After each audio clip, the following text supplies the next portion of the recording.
Muévete, ve.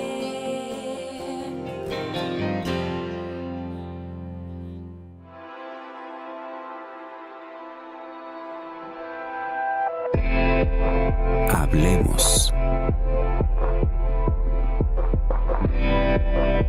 Voces especializadas en ciencias sociales y humanidades. Historia, antropología, literatura, estudios políticos e internacionales, agua y sociedad.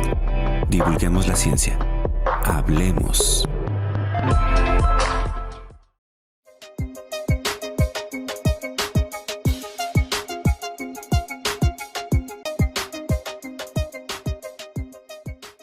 Los voladores de Tamaletón ha atraído el interés de propios y extraños. Hoy nos va a acompañar Claudia Rocha Valverde, investigadora del programa de estudios literarios aquí del Colegio de San Luis, quien recientemente presentó su libro Una historia de sol y viento, dedicada precisamente a este tema de los voladores de Tamaletón en la comunidad Tenec. Los invitamos para que nos acompañen a descubrir más sobre este interesante tema.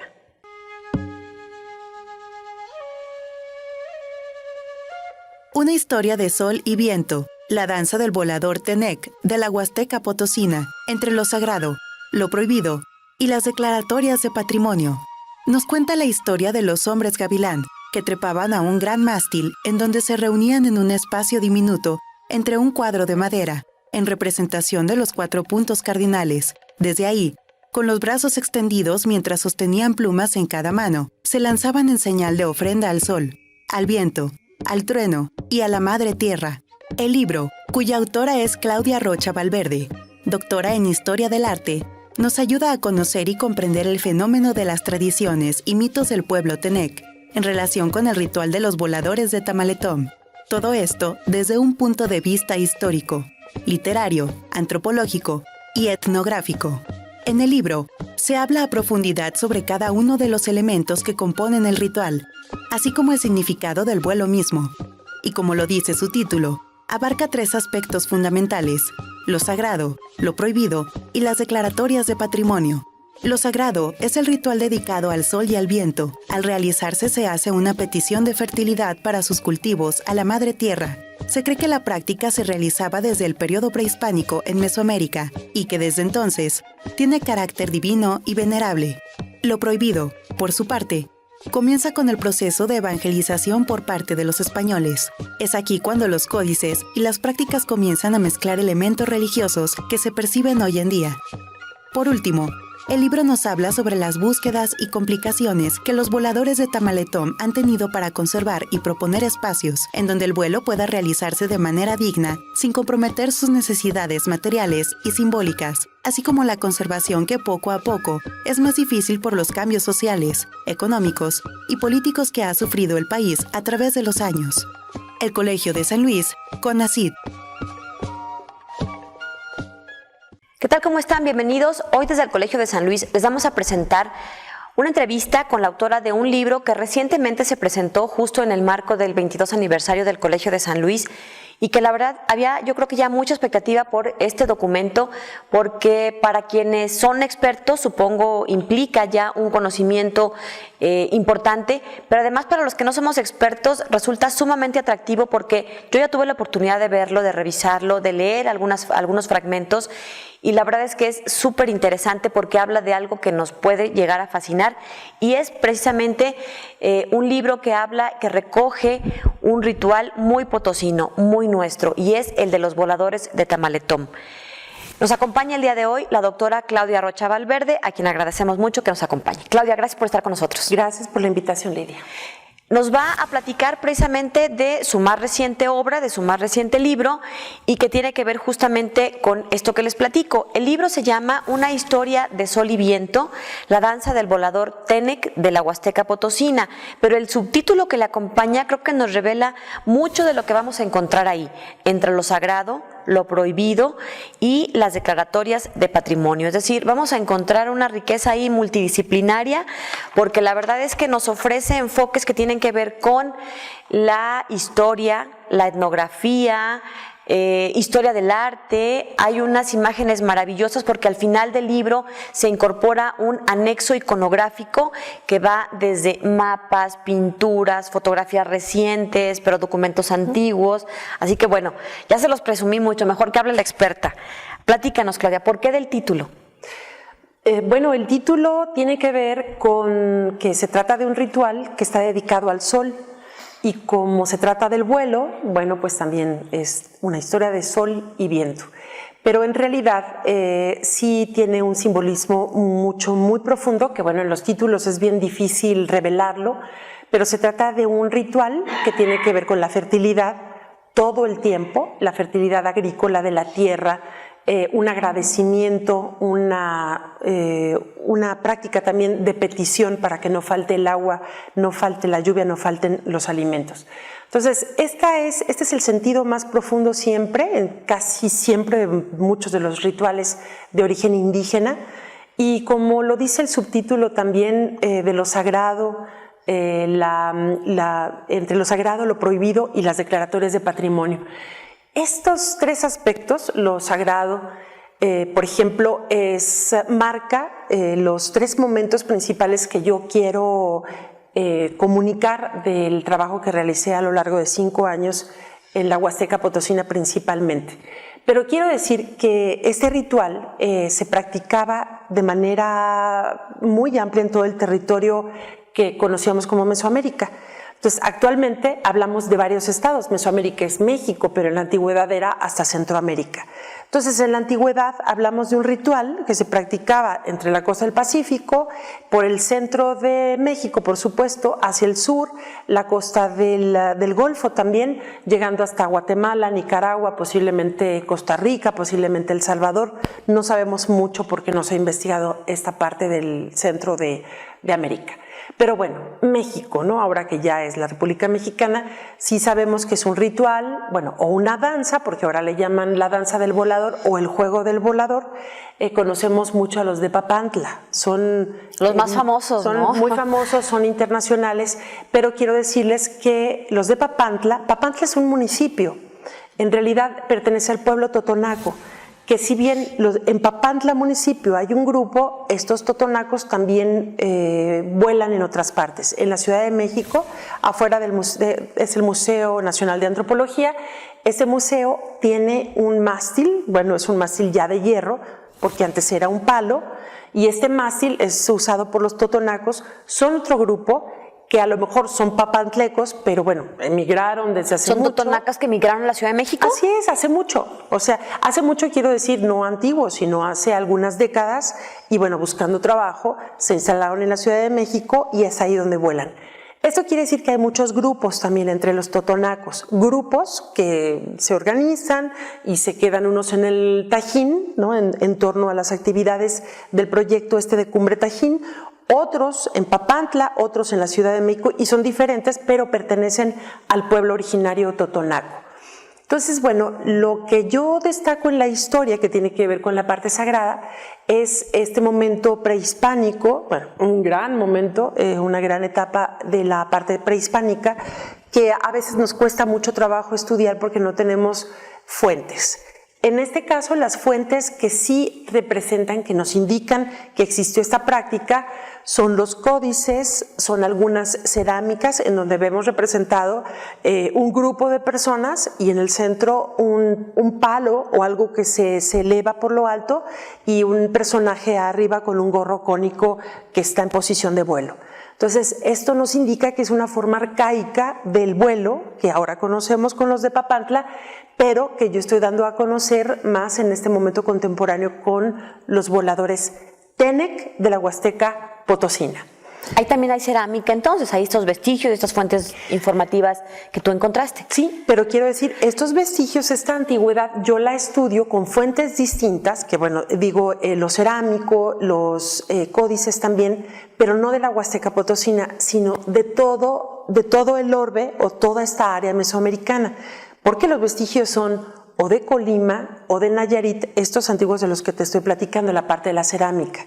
Pero, por ejemplo, la portada misma, bueno, esto es un códice ya virreinal, ahorita voy a llegar a esta etapa, pero hay otros códices que aún siendo del siglo XVI, cuando ya se había consumado la conquista, tienen todavía todo el estilo que le imprimían los indígenas prehispánicos antes de la llegada de los españoles. Entonces tienen todo este estilo estético de cómo se representaba la figura humana, que era muy diferente a cómo se aprendió después cuando llegaron ya los españoles a instruir y organizar a los indios, como se les llamaba. A imponer entonces, como su propia visión. A imponer, digamos, su visión, y cuando empieza a suceder todo esto que llamamos sincretismo en la actualidad, ¿no? Este conjunto, esta amalgama, digamos, de dos pensamientos, el pensamiento, digamos, la ideología, los imaginarios de los españoles que nos conquistan con los indígenas. Entonces esto crea otro producto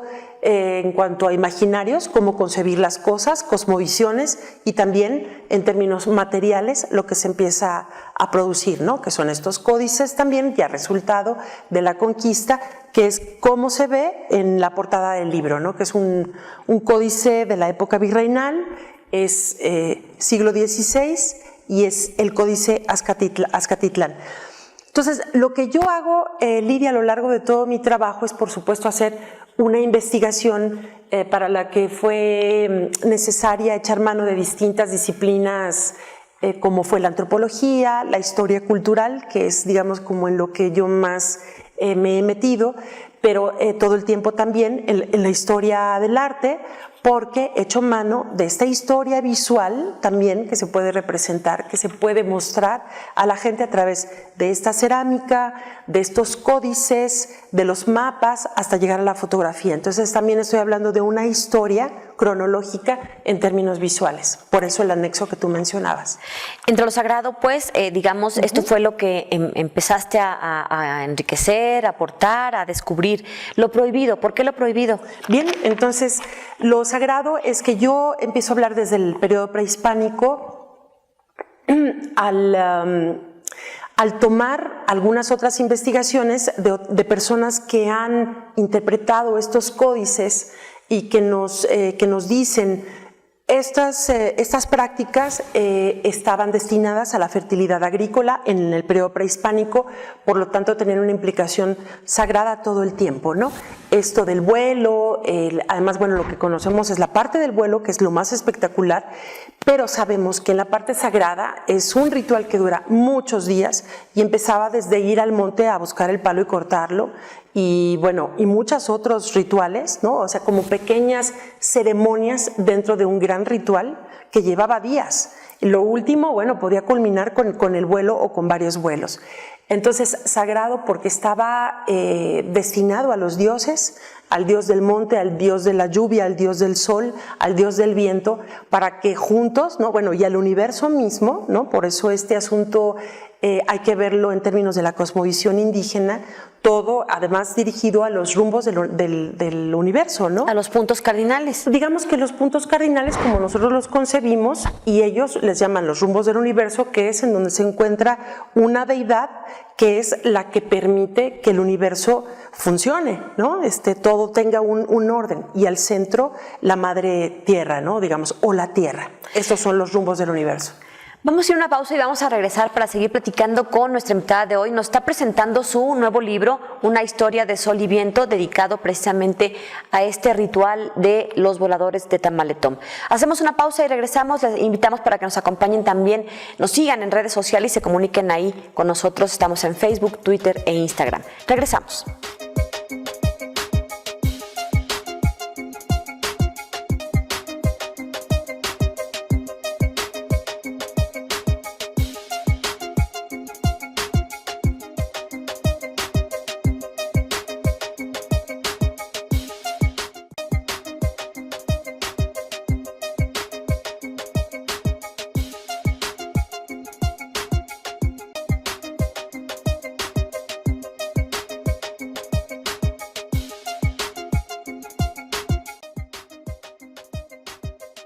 Una historia de sol y viento es el nuevo libro de la investigadora Claudia Rocha Valverde, investigadora aquí del Colegio de San Luis del programa de estudios literarios y que hoy nos está platicando precisamente de este nuevo texto que se presentó hace algunos días en el marco del 22 aniversario del Colegio de San Luis. Y ya nos explicaba un poco esto del subtítulo porque tiene que ver con lo sagrado, lo prohibido y las declaratorias de patrimonio. Ya nos explicaba un poco en torno a lo sagrado, ahora a lo prohibido. Bueno, lo prohibido es porque en el momento en que nos volvemos, se convierte esto en la Nueva España, o sea, se consuma la conquista y nos volvemos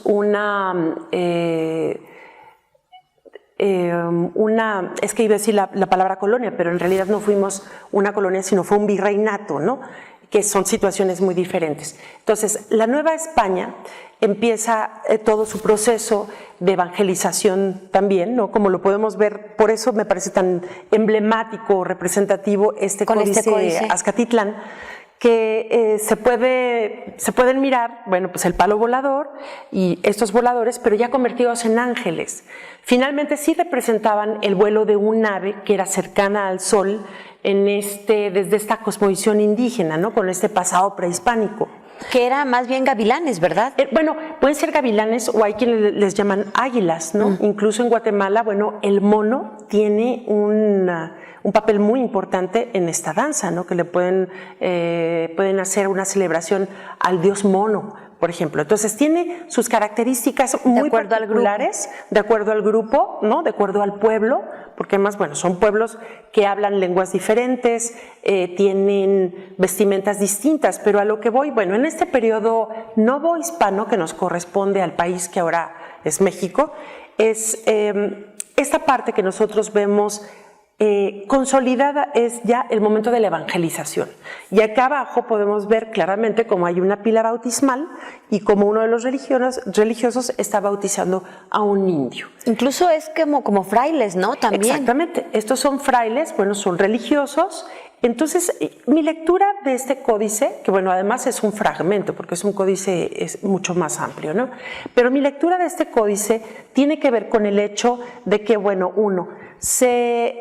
el proceso de evangelización sigue, pero ya se está asimilando a la liturgia católica esta práctica del vuelo.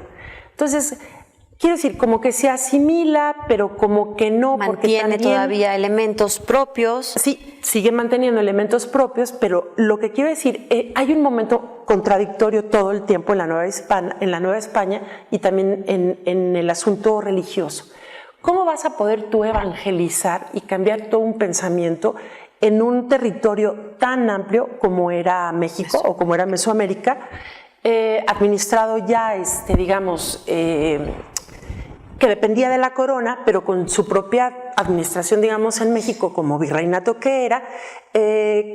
¿Cómo llegas tú a esas partes altas que son las montañas, las sierras, con la orografía que tenía este país? Entonces, en un principio intentaron prohibirlo porque decían, esto no puede ser más que un acto del demonio. ¿Quién puede decirle a estos indios que se trepen a un palo que mide tantos metros, 26 metros, hablan de 30 metros?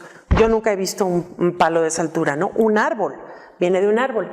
Entonces, ¿quién puede? Deben estar locos para subirse hasta arriba, ¿no? Porque son 4 voladores regularmente, ¿no? Varía según también el estado o el país donde se practica. Entonces, en México sí sabemos que ha habido una tradición de 4 voladores y al centro un personaje al que en la actualidad le llaman capitán o caporal, que es el que dirige con sus sones, con una flauta especial, ¿no? Es una flauta de carrizo y toca sones que les van indicando a los otros individuos, los 4, en qué momento hay que subir, porque esto empieza desde la tierra, ¿no? O sea, los sones de entrada, los sones del vuelo. O sea, no solo es un acompañamiento musical, no. Como a muchos de nosotros nos pudiera parecer que estamos ahí como amenizando con musiquita, no, porque los instrumentos, el arpa, la flauta, tiene un significado, Sí. ¿no? Entonces el caporal con su flauta les está indicando todo el tiempo con música, va marcando pautas para pasar de una etapa a otra, ¿no?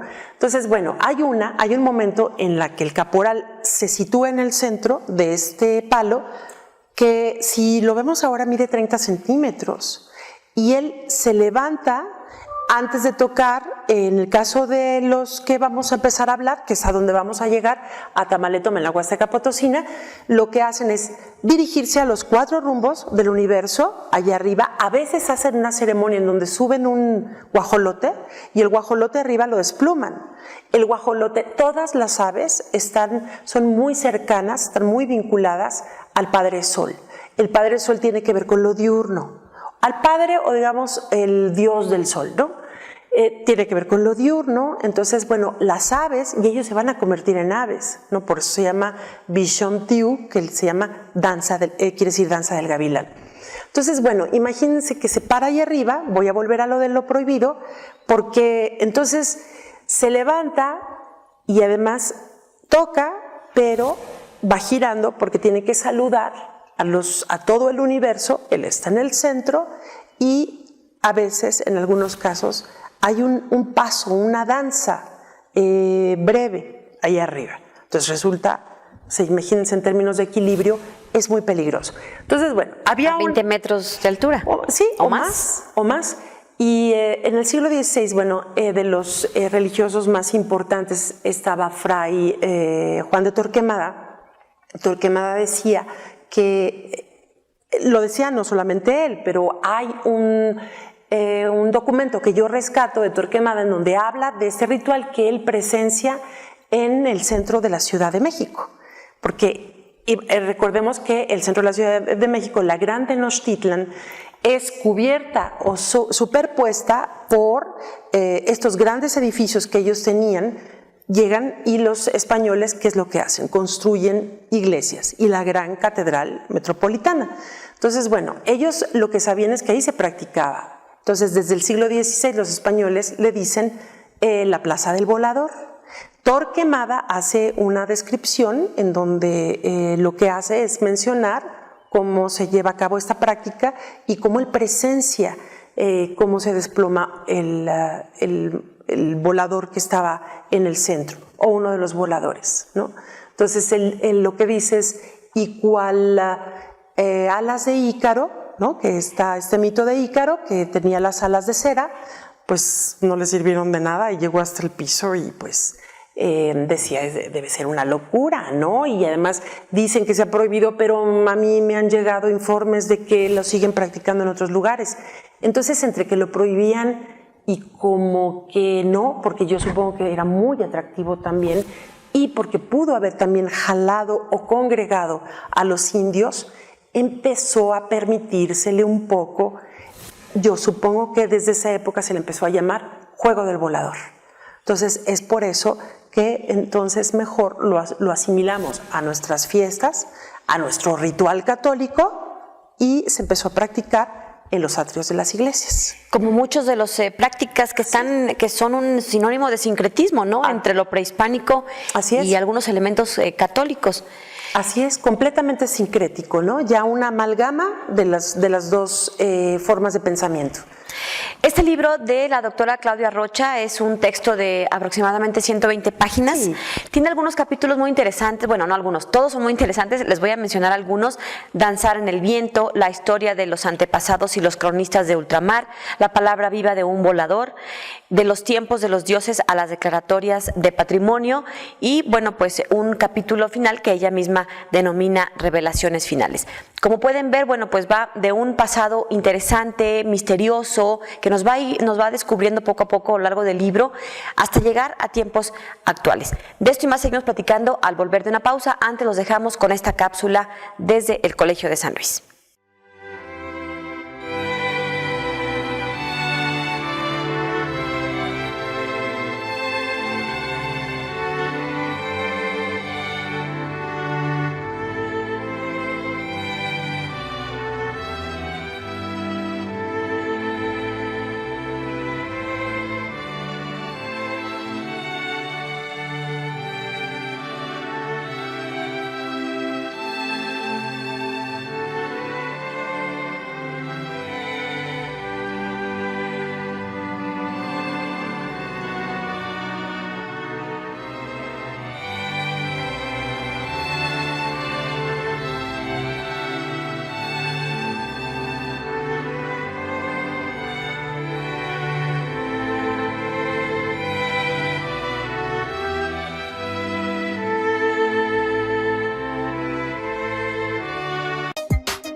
Estamos de regreso y en este libro del que estamos platicando, de una historia de sol y viento, hay un capítulo cuyo título me llamó la atención, la historia de los antepasados y los cronistas de ultramar. ¿Qué vamos a encontrar ahí?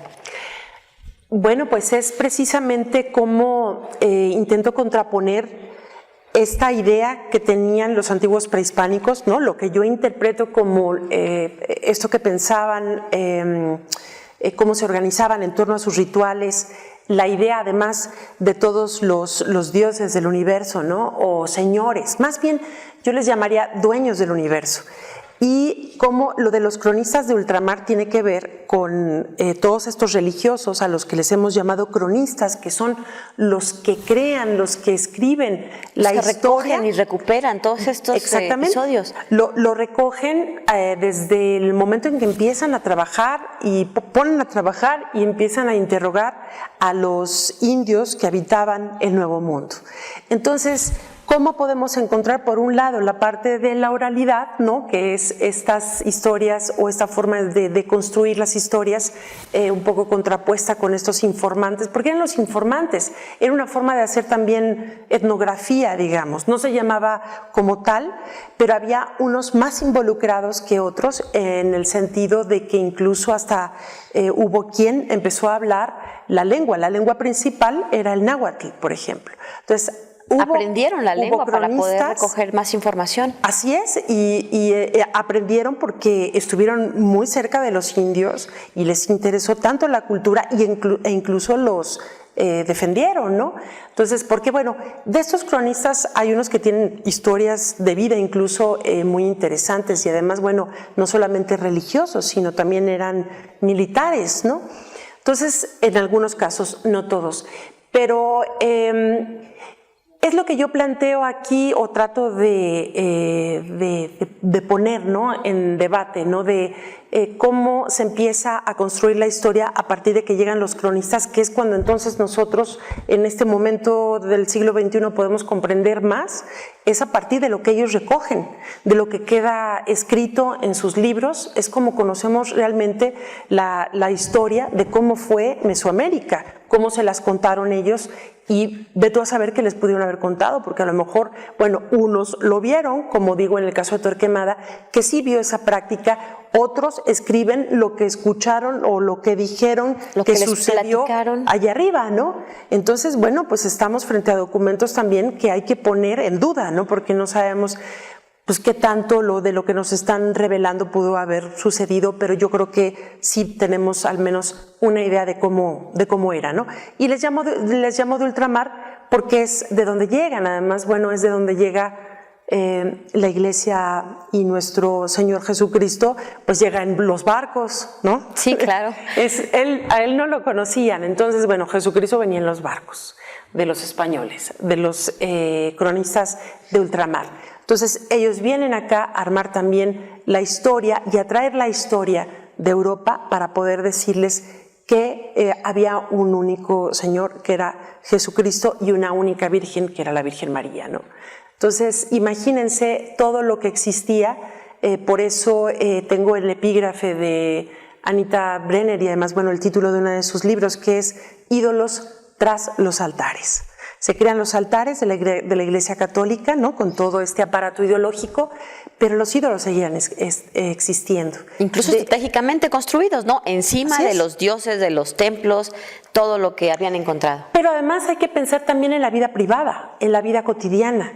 En las casas había altares y la Iglesia Católica no se podía meter a todas las casas. Entonces, ¿cómo sobrevive una forma de pensamiento, una cosmovisión, que es una manera de ver y de estar en el mundo, junto a la otra? Entonces, es como en la actualidad, ¿no? Todavía el pueblo Tenec, que es con los que yo trabajo para, bueno, quienes me han facilitado todos estos datos, ¿no? Es el lugar donde yo he trabajado, que es Tamaletón, el pueblo Tenec, el pueblo huasteco, y ellos, en el momento en que están haciendo sus rituales, hacen rituales de tipo indígena con lo católico. Entonces, como igual puede estar presente San Juan, que San Juan al mismo tiempo puede ser la advocación del Mamlap, que es el dios del trueno, el que trae el agua, el que propicia el agua, ¿no? El que propicia que se mueva la vegetación o que haya alimentos. Entonces, cómo además estos personajes, o sea, lo sobrenatural, indígena, estos dueños del universo, se empatan también con lo católico. O sea, se encuentran tan perfectamente que pues este sincretismo, este resultado, ¿no? de este encuentro, pues ellos lo traen todo el tiempo. Entonces igual hablan del Mamlap, que hablan de también del dios Dipak, que es el dios Sol, que es Jesucristo. En la palabra viva de un volador dices territorio social y sagrado de Don Agustín. Platícanos más sobre esto.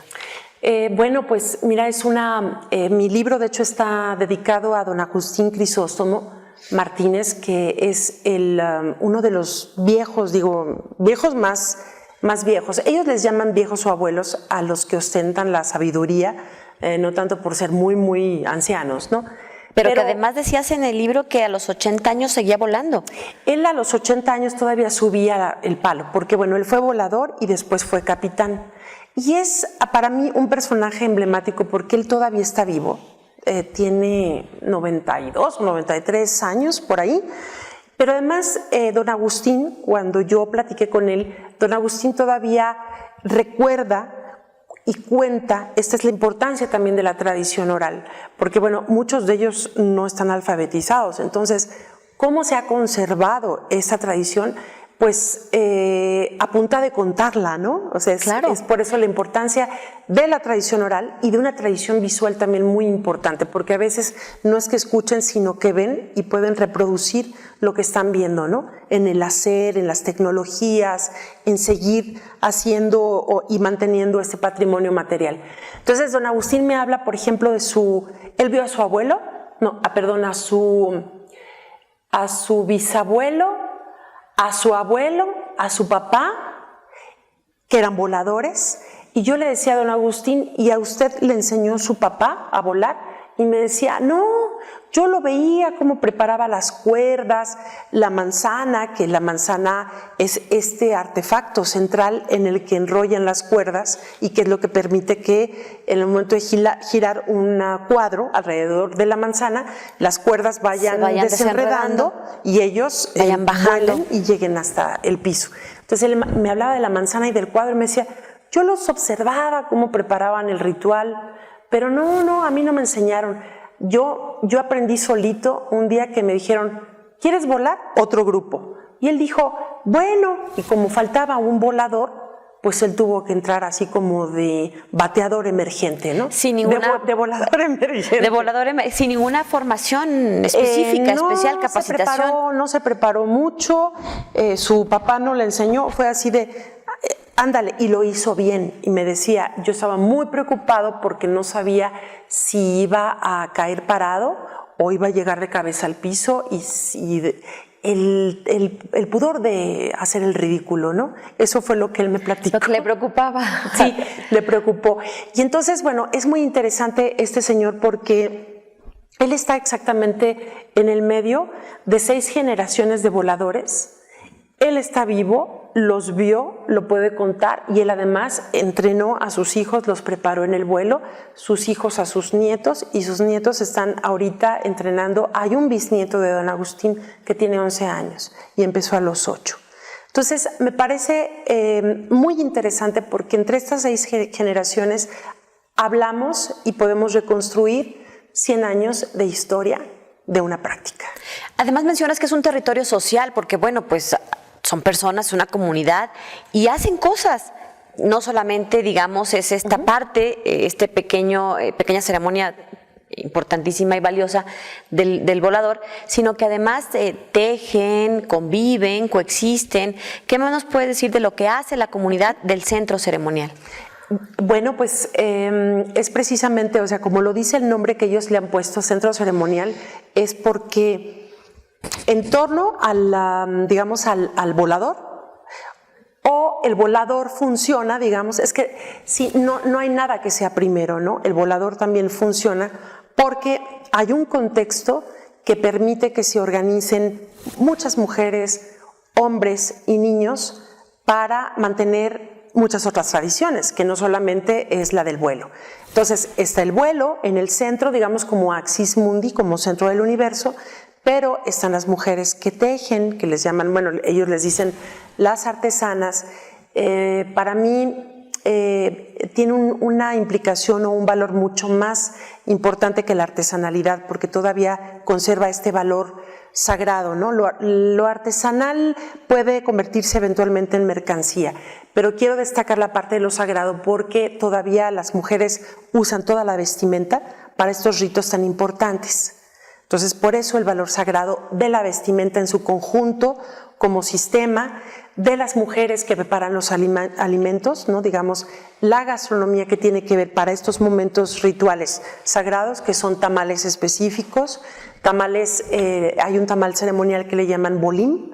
Entonces, bueno, hay comida para alimentos especiales para estos momentos, hay también instrumentos, ¿no? Hay danzas, hay que prepararse para todo. Entonces es un universo completo que permite que participen en términos comunitarios, que se intercambien, que se distribuyan las tareas, que haya quien pueda mantener limpio el lugar, quien los abuelos que un papel específico que ocupa cada una de las personas de la comunidad. Así es, los abuelos que pueden contar o seguir, mantener la continuidad de las tradiciones en términos cosmológicos, en términos tecnológicos, es un universo.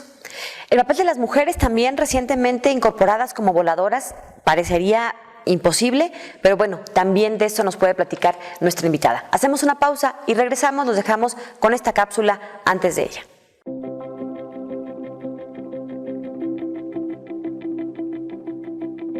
Con motivo del 22 aniversario del Colegio de San Luis, la Biblioteca Rafael Montejano y Aguiñaga exhibirá hasta el 8 de febrero 160 materiales provenientes de diferentes colecciones que integran el acervo de la biblioteca y se denomina Letras, Libros, Ediciones y Autores Potosinos, Exposición Documental. Publicaciones periódicas potosinas relatan algunos periodos coyunturales para los habitantes de la capital en un contexto político, social e histórico.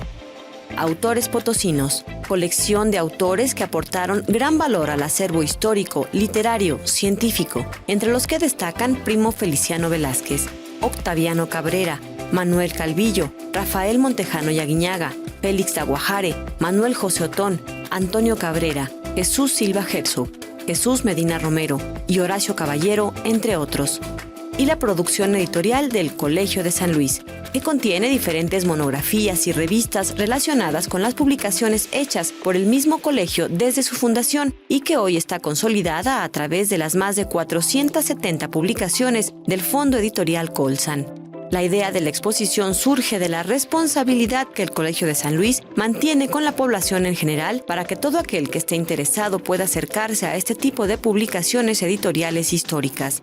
Si deseas conocer más, la biblioteca del Colegio de San Luis está abierta de lunes a viernes en un horario de 8 de la mañana a 8 de la noche. El acceso es público y completamente gratuito. El Colegio de San Luis, CONACYT.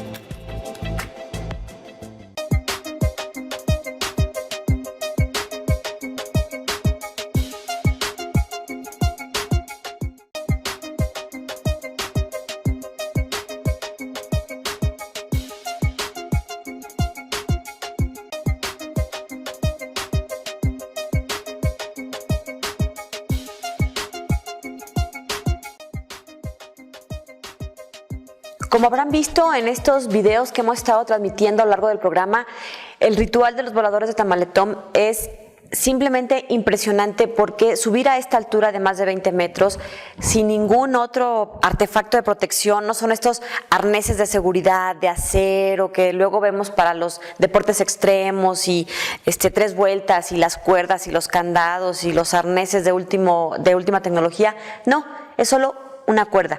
Y créanme que ya visto en vivo y a todo color es más impresionante que lo que podemos estar percibiendo a través de un video, de algunas fotografías.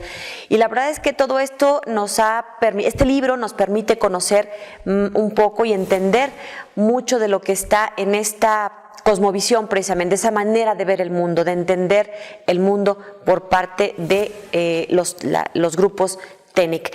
Y bueno, pues también algo que era impensable era ver voladoras, ver mujeres en este ritual. ¿Ya se permite? ¿A partir de cuándo es posible?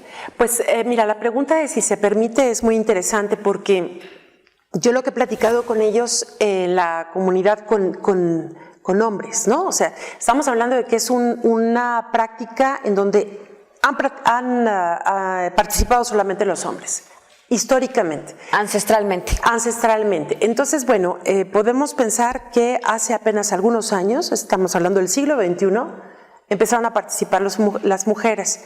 Pero ¿de qué manera? No es, ay, por muchachas, ¿por qué no se integran? Y con eso de la liberación y la equidad y no sé qué, ¿no? No, lo que sucede es, hubo una chica en la comunidad, es nieta de don Agustín, que yo la entrevisté y me supe que había volado. Y le pregunté a uno de ellos, oye, que Cristina, la nieta de don Agustín, voló, y me dice, yo no sé, dicen por ahí, yo no la he visto. Y al preguntarle, bueno, ¿qué opinas de que participen las mujeres? Me dice, mira, es que entre nosotros existe la creencia de que hay muchos momentos o hay actividades en las que participan las mujeres y son de mala suerte, algo sucede.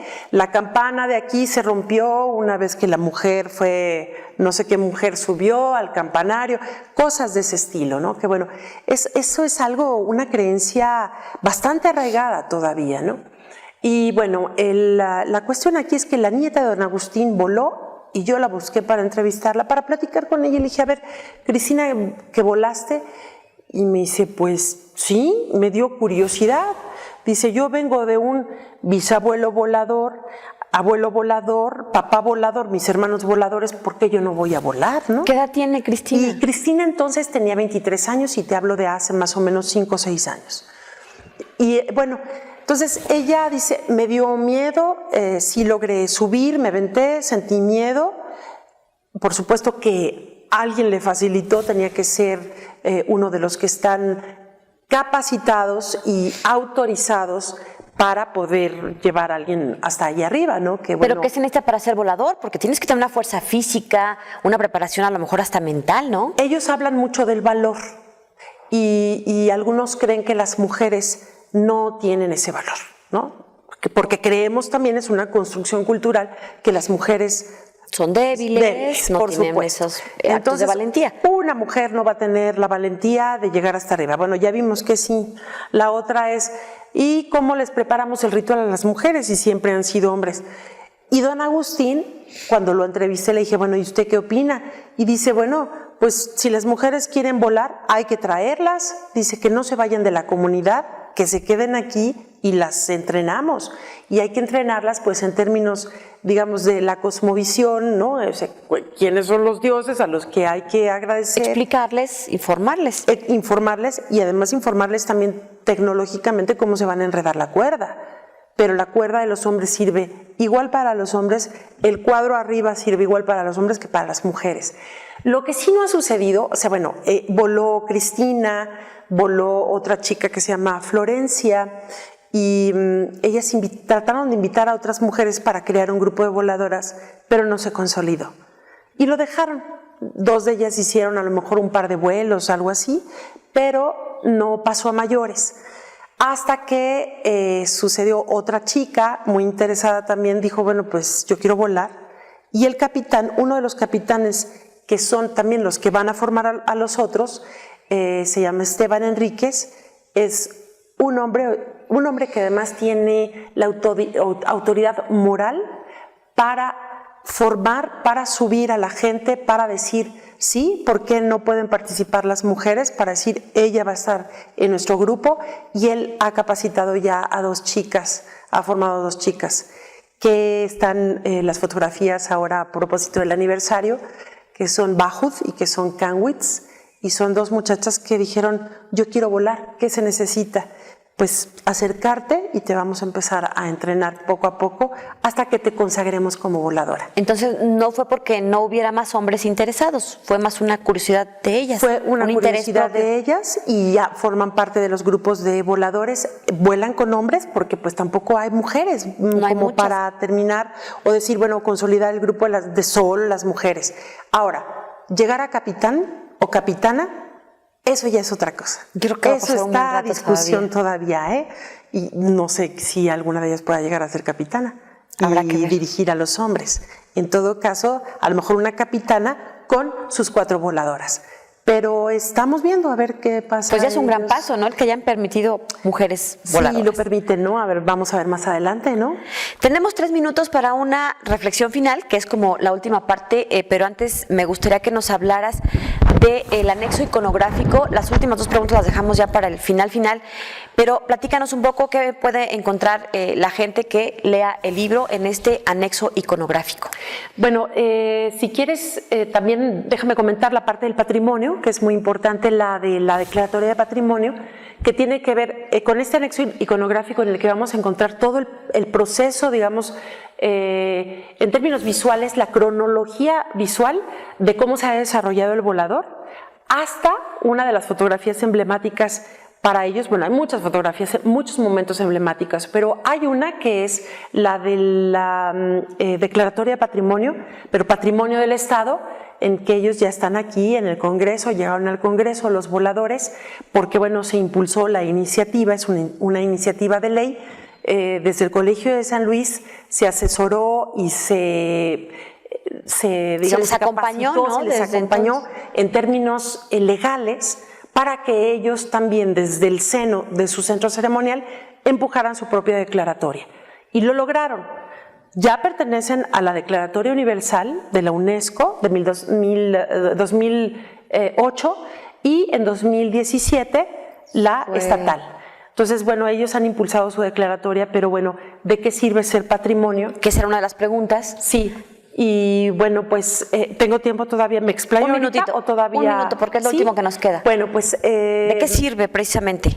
Las declaratorias pues pueden servir de mucho o de muy poco, pueden ser también letra muerta. Puede haber muchas declaratorias de patrimonio, pero si esto no se acompaña con un buen plan de manejo del bien patrimoniado o patrimonializado, pues no va a servir de gran cosa. El asunto ahora es cómo acompañar o cómo van a organizar esta institución, el Estado, ¿no? El Estado que dice, los reconocemos como patrimonio del Estado, y ellos que van a decir, bueno, y ahora, ¿cómo vamos a instrumentar junto con ustedes y todas las instituciones el que este patrimonio nos sirva a todos? Finalmente, mencionas en otras las preguntas, ¿cómo puede mantenerse el sentido sagrado de la ceremonia en un mercado de turismo cultural, en donde para muchas personas el vuelo va a ser un show, un espectáculo? Pues estamos entrando a ese gran debate y les corresponde mucho, en buena medida a ellos, porque bueno, pues los que no somos indígenas, pues sí podemos ir, visitarlos y darnos cuenta de que sí es muy interesante, de que hay adrenalina y que se vuelve un espectáculo. ¿Cómo podemos nosotros saber, como turistas, cuando los visitamos, cómo sensibilizar al turismo? Porque bueno, además la Huasteca tiene un impacto turístico tremendo, pero ¿cómo podemos empezar a sensibilizarlos en términos de la sociedad, de la investigación, de la academia? Es decir, a ver, no son un objeto, no son una mercancía, y ellos también, ¿cómo van a mostrar esto que saben hacer con su historia y con su carga sagrada, ¿no? Hay que trabajar juntos para sensibilizar a la sociedad, para poder conocer para poder preservar. Claro. Sí. Hemos platicado con la doctora Claudia Rocha Valverde, autora de este libro, está a la venta aquí en el Colegio de San Luis, y bueno, pues muchísimas gracias por habernos acompañado. Gracias, Lidia. Los dejamos con la cápsula de agenda desde las actividades que tendremos en los próximos días. Pásela muy bien, soy Lidia Huache, hasta la próxima.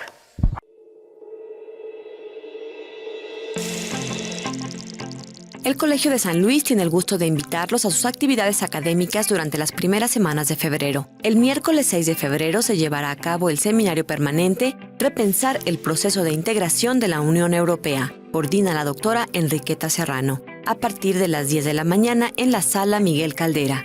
El lunes 18 de febrero se llevará a cabo la 11ª Jornada Académica Formativa Diálogos con Marcela Lagarde, a las 10:30 en el Aula Magna. El 18 de febrero los invitamos a la reunión informativa para la convocatoria de la Maestría en Gestión Sustentable del Agua, quinta promoción, en la sala de videoconferencias 1 en un horario de 17 a 19 horas.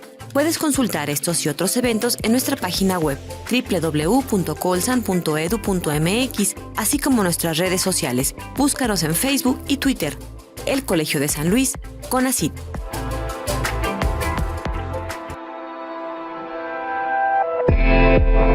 Hablemos. Voces especializadas en ciencias sociales y humanidades. Historia, antropología, literatura, estudios políticos e internacionales, agua y sociedad. Divulguemos la ciencia. Hablemos.